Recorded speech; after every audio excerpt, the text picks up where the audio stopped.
kind of piggybacking off of Sarah's cutting through the clutter, we need to make it really easy for shoppers to find monthly payments, and then also tailoring the used car messaging and inventory to a higher paying customer. So as shopper behavior is kind of shifting and affordability is changing, and some shoppers are getting priced into different vehicle buckets, when we're looking at monthly payments, we really need to make sure that dealers are showcasing like monthly lease and finance offers, like really giving them a quick visual of what that monthly payment would be, helping them visualize this new finance expense into their monthly budget.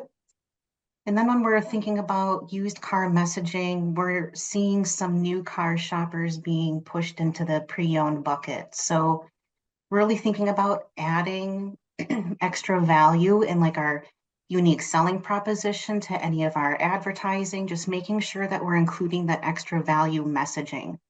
So having dealers think about what sets their dealership apart, what are the extra touches that they can do to make people choose their business in this time. I Some of that stuff seems a little bit basic, but I feel like a lot of this next year, just hearing from so much of what you guys have already mentioned, it's getting a little bit back to basics. You know, the brand, the voice, the positioning, aligning with social media and being human. We repeat these things because clearly we're missing some of that now. So thank you for walking through some of those steps, because I think it's, even though it's basic, we're adding layers onto these basics to make it more current, to make it more now. So to continue adding onto it, Drew, you and I have talked at length about the time that shoppers are spending to make those decisions. What can dealers do to stay top of mind now that we're seeing this extension of time due to affordability? Yeah, I think it just places extra emphasis on different types of remarketing. I think first and foremost, people think of remarketing from a display standpoint, which is a very effective way to reach people and get those impressions. But layering different types of retargeting to avoid that sort of ad fatigue, being able to have a video and do video remarketing or CTV remarketing or social remarketing or display remarketing, all of those things work really well together to almost maximize your frequency without exhausting consumers. As you touched on, we're seeing consumers, their time to purchase, they're either buying in less than 5 days, or they're buying 45, 90 plus days, which talks to, the piece that Aaron just talked on affordability. They're looking for a car they can afford. And that might not be right now. Those options might not be available currently, but that doesn't mean they're not still in market. And kind of that always in market type of concept, I've been kicking around a lot because I've been looking at a new car for 4 years, and it just hasn't made sense for me. So I haven't bought. But if some of the dealerships that are staying in front of me, they're having compelling messaging and they're sort of staying with me. So when the right vehicle that I'm looking for the right price comes along, I'm going to jump on it.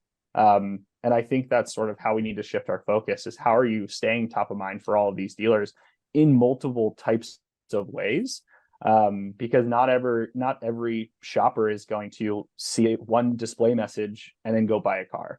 It's going to take kind of that varying mediums, varying creative types to kind of make that message hit home, and kind of push people to buy that car, specifically from your dealership as well.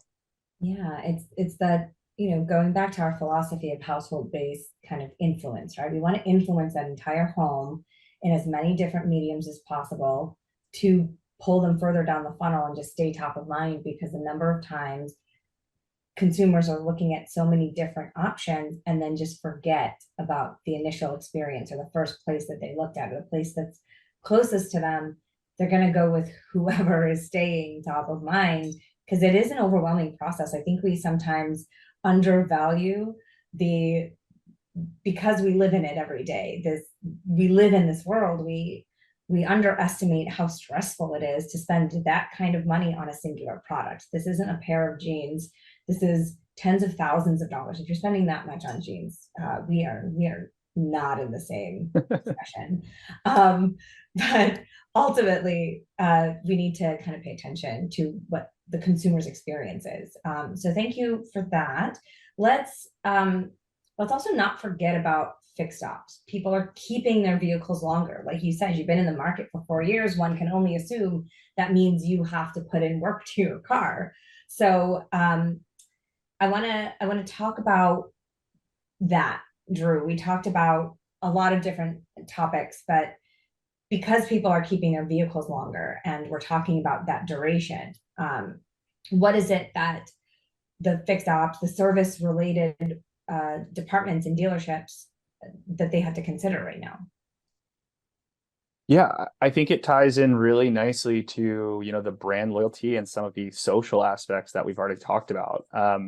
Because people might not have specific brand loyalty as much anymore, but they do have loyalty to specific businesses that they've already purchased from and that continue to treat them well.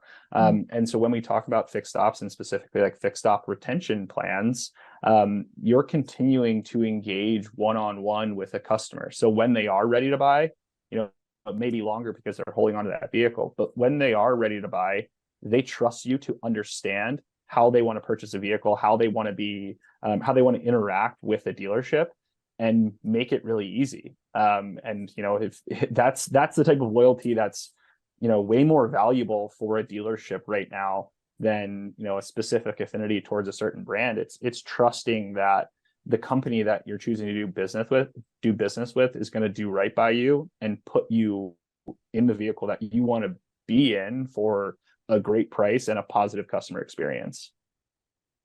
Absolutely. Sarah, I think you had also made a comment about brand reputation. Anything to add? Yeah, I mean, just to echo a lot of what Drew said, like the service department, you know, fixed ops in general is one of the biggest opportunities to establish that branding opportunity.